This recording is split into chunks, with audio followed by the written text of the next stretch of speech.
Hey there, it's Sarah, author, speaker, and advocate, and today I want to talk a little bit about the most popular phrases that are used by abusers for those of us who are healing from abuse-induced PTSD. So abusers have a way of wordsmithing and using certain phrases to mask their true intentions and or to gaslight their victims into total submission. So if you've developed post-traumatic stress disorder as a result of mental and emotional abuse, there are probably some phrases that you are familiar with. This is because abusers may be cold-hearted, underhanded, calculating, but rarely are these phrases original, and they seem to exist across all type of abusive scenarios and relationships. So let's just run through a few of these that may sound familiar and get to the true meaning behind them. So an abuser might say, "I'm sorry you feel that way." Are they really sorry? Most likely not. This is just another way of saying, "Oh well, it's your loss," or "sorry, not sorry." Emotional abusers are adept at placing the blame on others. And this is a way of making you question your own perceptions. So it's a gaslighting technique designed to have you second guessing yourself. How about, "You're crazy," or "You're overreacting"? So again, notice that this phrase deflects the attention from the abuser again, and it places it on the victim instead.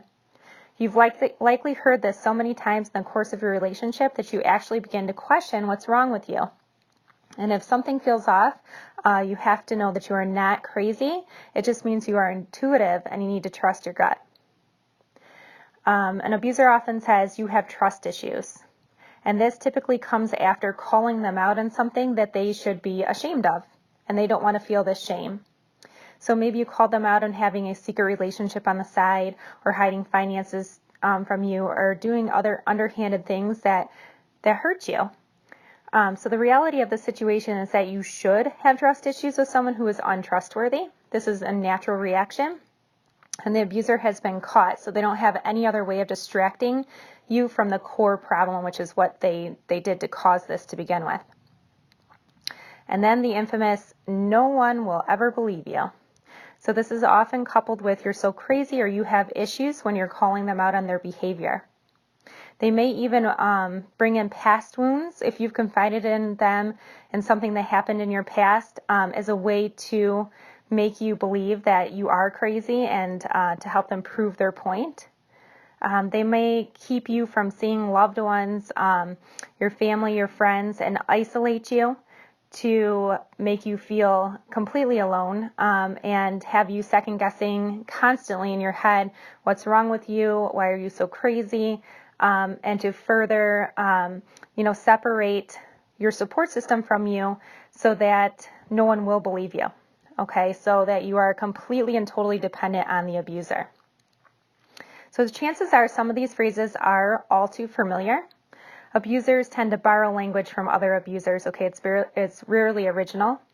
They have no defined identity because they've been running from their true selves their entire lives. And this is why it cuts so deeply when you call them out on their misbehavior and why they become enraged. So they're already very fragile inside, and they try desperately to mask this by diverting the attention back to you, which is also called projection. So remember to maintain your identity and to trust your instincts. And also remember that your past mistakes do not define you, and this situation and this relationship won't either. So you can and will heal. You just need to keep moving forward. I hope this helps, and I hope you have a great week.